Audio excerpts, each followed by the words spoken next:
ici Patrick Pierrat. Voici l'essentiel des nouvelles économiques et financières à connaître ce matin. Le système bancaire canadien est solide, assure le grand patron du Mouvement Desjardins, Guy Cormier. Il croit que les banques du pays n'ont pas trop de soucis à se faire malgré les récentes difficultés rencontrées ces dernières semaines par plusieurs banques étrangères, dont la Silicon Valley Bank et Crédit Suisse. Par ailleurs, le Mouvement Desjardins va séparer la fonction de président du conseil d'administration et celle de président et chef de la direction. Ces fonctions seront remplies par deux personnes différentes à compter de l'an prochain, après le départ de Guy Cormier, qui cumule actuellement ces deux fonctions. Airbnb promet qu'elle retirera de son site web les logements qui n'ont pas de numéro d'enregistrement de la Corporation de l'industrie touristique du Québec, la CITQ. Pour demeurer sur Airbnb, les locataires du Québec devront ajouter ce numéro à toutes leurs annonces. Cette décision survient quelques jours après l'incendie du Vieux-Montréal qui a fait plusieurs victimes dans un logement loué par Airbnb dans un secteur où ce type de location est interdite. Après l'incendie, la ministre du Tourisme, Caroline Proulx, avait promis d'obliger les locataires utilisant Airbnb à s'inscrire à la CITQ.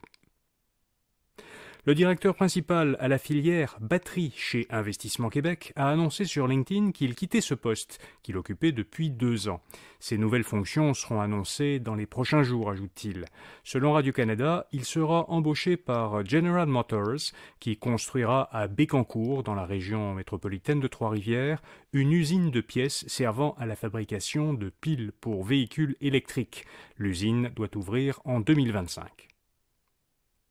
La distillerie du Saint-Laurent s'est placée sous la protection de la loi sur les faillites. Selon le journal Le Soir, Distillerie du Saint-Laurent de Rimouski doit environ 13,5 millions de dollars à une trentaine de créanciers. Parmi les plus importants se trouve Investissement Québec, l'entreprise lui doit presque 4 millions de dollars, et Desjardins Capital, à qui l'entreprise doit 1,35 million de dollars. Distillerie Saint-Laurent a été fondée en 2015. L'entreprise avait inauguré l'an dernier une nouvelle usine qui avait coûté 11,5 millions de dollars. Son produit phare, le gin Saint-Laurent, est vendu dans 14 pays.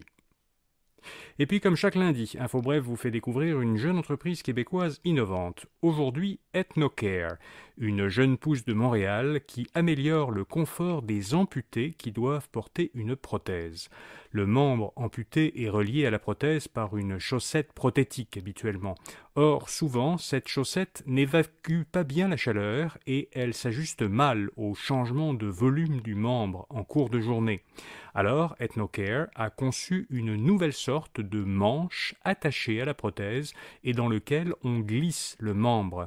Ce manche est fait en tissu technique élastique. Il est inspiré des dernières technologies utilisées dans le sport de haut niveau et il réduit l'inconfort dû au port d'une prothèse. Pour en savoir plus sur EthnoCare et son produit, lisez le portrait de cette start-up à infobref.com. Voilà, vous savez l'essentiel. À demain pour un autre bulletin InfoBref à faire. Bonne journée.